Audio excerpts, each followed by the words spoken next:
Di situ saya punya tema janji yang belum tergenapi. Ya. Sebenarnya janji Allah itu apa? Janji Allah itu sangat besar, janji Allah itu luar biasa banget, janji Allah itu dahsyat buat orang-orang percaya. Janji Allah itu adalah iya dan amin, dan janji Allah yang alfa dan omega itu dijanjikan buat orang-orang percaya memiliki masa depan yang penuh dengan harapan. Tetapi seberapa jauh, seberapa banyak anak-anak Tuhan yang belum hidup di dalam janji pengharapan. Mari kita baca dalam Maleakhi pasal yang kedua, pasal yang keempat ayat yang kedua. Ini dasar saya dulu, nanti akan arah ke sana. Maleakhi pasal yang keempat ayat yang kedua, kita akan baca bersama-sama. Pendahuluannya nanti dulu Mbak Ella. Maleakhi pasal yang keempat ayat yang kedua, kita akan baca bareng-bareng. Yang sudah menemukan katakan amin. Yuk kita baca bareng-bareng. 2, 3. Tetapi kamu yang takut akan namaku, bagimu akan terbit surya kebenaran dengan kesembuhan pada sayapnya. Kamu akan keluar dan berjingkrak-jingkrak seperti anak lembu lepas kandang. Bapak Ibu Saudaraku, di dalam Maleakhi pasal yang keempat ini adalah pemberitaan daripada Nabi Maleakhi atau menjadi kitab terakhir di dalam Perjanjian Lama.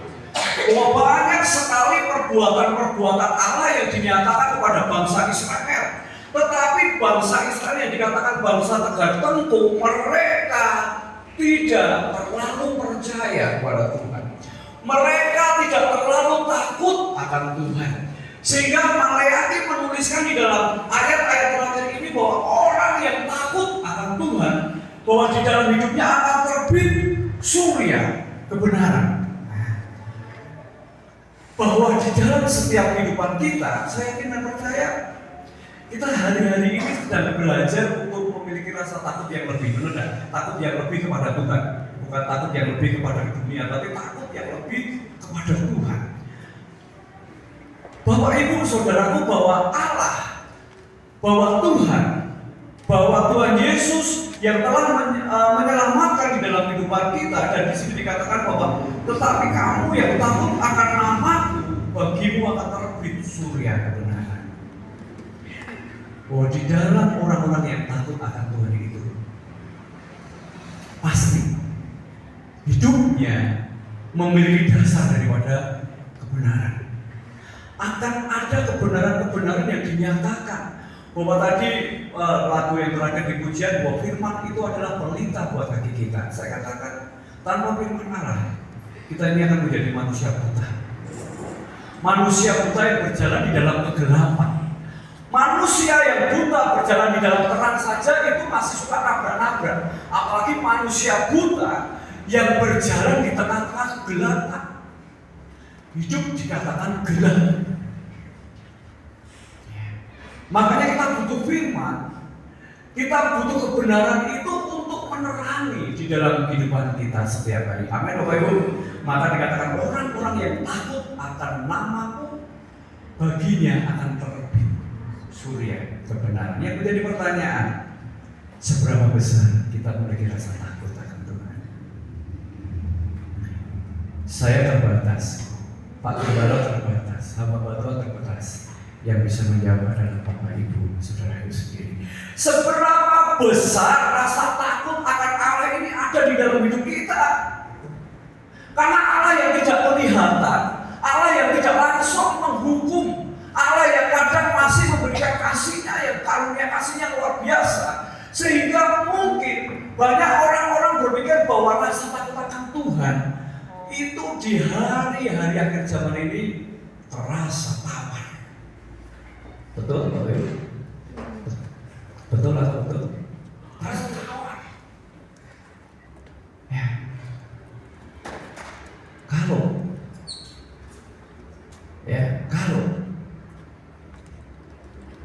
kita mau kedatangan orang yang punya jabatan, kita persiapan benar ya. Kita mau kedatangan, ya. Rumah saya mau kedatangan Pak Lurah itu, udah saya siapkan. Biasa saya ngomong sama istri saya, tolong sofa harus benar-benar bersih ya. Jangan sampai ada hal-hal yang memalukan. Ya, itu baru Pak Lurah saya. Ya. Apalagi mungkin pejabat yang lebih tinggi. Apalagi ini Tuhan. Ya. Orang-orang yang memiliki rasa takut akan Tuhan, takut itu segan, hormat, dan melihat bahwa sesuatu atau Tuhan yang hadir ini sesuatu yang benar-benar menjadi sumber kehidupan dalam hidup kita. Bukan hanya sampingan. Banyak orang Kristen tidak mengalami janji daripada Tuhan karena apa? Dia anggap Tuhan itu sampingan. Kalau butuh saja perlu datang sama Tuhan, tapi kalau tidak butuh tidak perlu Tuhan. Sehingga kehidupannya sulit untuk dipulihkan, kehidupannya sulit untuk mengalami sebuah pemulihan pembaharuan di dalam diri. Sehingga melihat kepada janji Tuhan saja sulit. Sulit. Sedangkan firman Tuhan dituliskan banyak di dalam Amsal bahwa Tuhan, Yeremia menuliskan ayat yang tidak asing dalam Yeremia 29 ayat 11 bahwa aku mengetahui rancangan-rancangan apa yang ada padamu mengenai kamu, bahwa rancangan Tuhan bukan rancangan kecelakaan tetapi rancangan damai sejahtera yang memberikan masa depan penuh harapan. Seberapa besar rasa takut kita, ya, bahwa tetapi kamu yang takut akan namaku, bagimu akan terbit surya kebenaran dengan kesembuhan pada sayapnya. Ya. Berbicara pada kesembuhan, setiap orang yang mau sungguh-sungguh mencari Tuhan, bahwa dia akan semakin dipulihkan.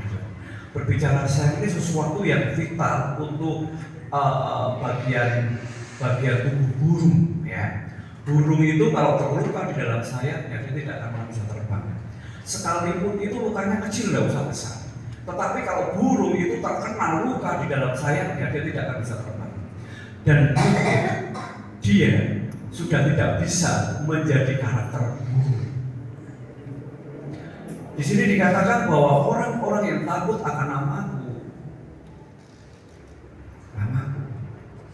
dia akan terbit seperti surya kebenaran dan pemulihan pada sayap.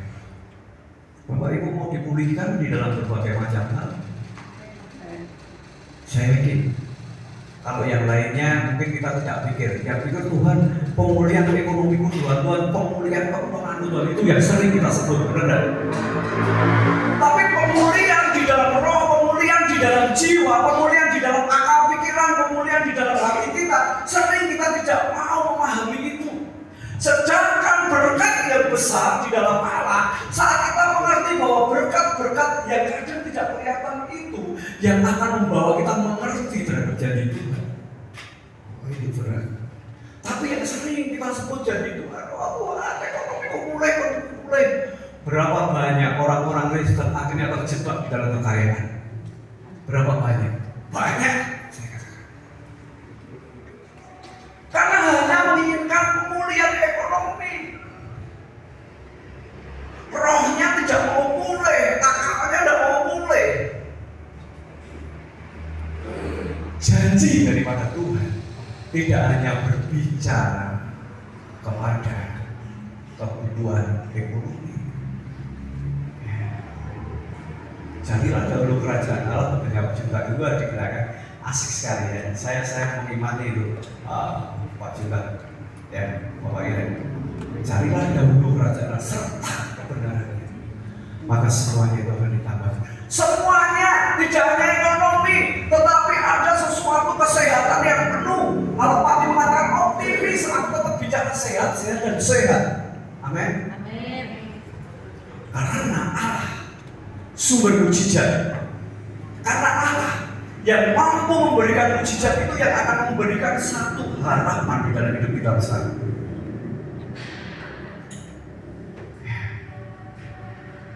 Kalau kita hanya minta pemulihan ekonomi, tidak salah.